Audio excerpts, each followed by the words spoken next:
Welcome to Talbot County Emergency Services Introduction to the new Special Unit 11 or Mass Casualty Rehab Bus.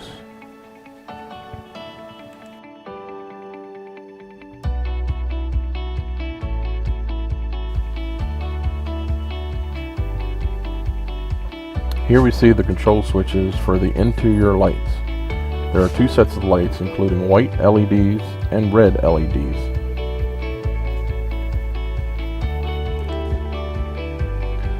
Next you will see the 700 MHz radio, which is mounted just above the driver's head and includes a remote head just above the generator in the rear of the bus. Now you will see the ignition key and air brake. Next to that is the push button gear shift, and then you will have the red emergency light switches. Here you see the control switch for the air door.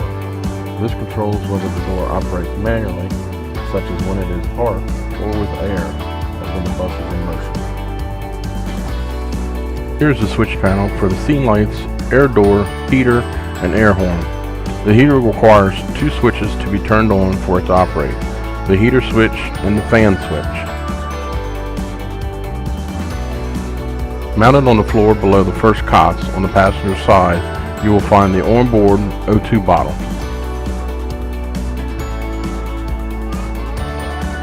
Behind the front passenger side cots, you will see the medical supply pouches.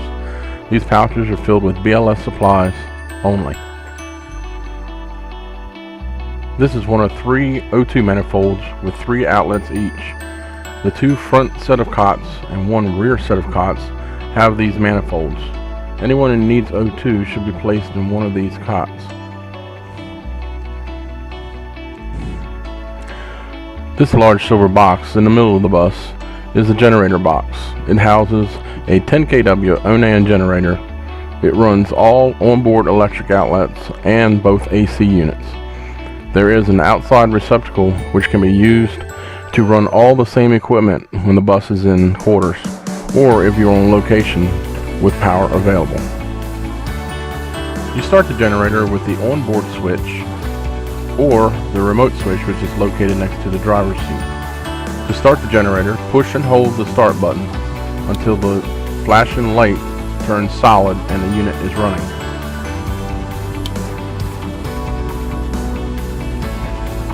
To stop the generator, just push and hold the stop button until the motor stops running. In the back of the bus, you will find storage boxes. These hold supplies for the cots, including pillows, absorbent pads, and straps. You will also find portable lights and a toolbox. Here you see one of 2 AC units that are mounted on the bus. One is mounted towards the front of the bus, the other in the back of the bus. Controls for the units were on the fronts of the units themselves and can be operated separately. This yellow contraption, or mobile backboard stretcher, is used for moving backboarded patients to the bus. As seen in this picture, the normal configuration for the cots has 3 levels. These can be adjusted for specific patients if necessary. Here you can see an alternative layout of the cots to make bench seating. You do this by taking out the top cot, releasing the middle cot from its front holders, and dropping it down. Make sure the short middle support leg is in place to support the passengers. Up to 3 adult patients may sit on each bench, or 4 to 5 children based on their size. This is the format we will use for fire rehab. On the outside of the bus are several other features which need to be covered. In the rear battery compartment, you will find the batteries, the battery switch, and the plug for charging the batteries. The battery switch must be turned on prior to starting the bus. Here you see the outside receptacle for feeding power to the bus in the event the generator malfunctions or you are in quarters and don't want to or can't run the generator. Located on the passenger side of the bus, you will find the fuel fill. The bus runs on diesel just like the medic units, so we can use the same procedures to fill the bus after calls. The bus is equipped with 4 scene lights, 2 on each side for lighting up the scene or work area.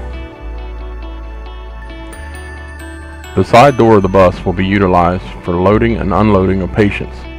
We do have a ramp which can be used to move patients up and through the door.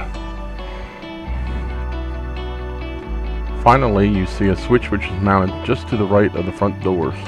This switch controls the air to the doors, and if you cannot get into the bus, you can turn this switch which will shut off the air and allow the doors to be opened manually. This concludes our training on the new Special Unit 11. If you have any questions, please refer them to Larry Fike, Tony Capella, your captain, and or your lieutenant. Thanks for watching.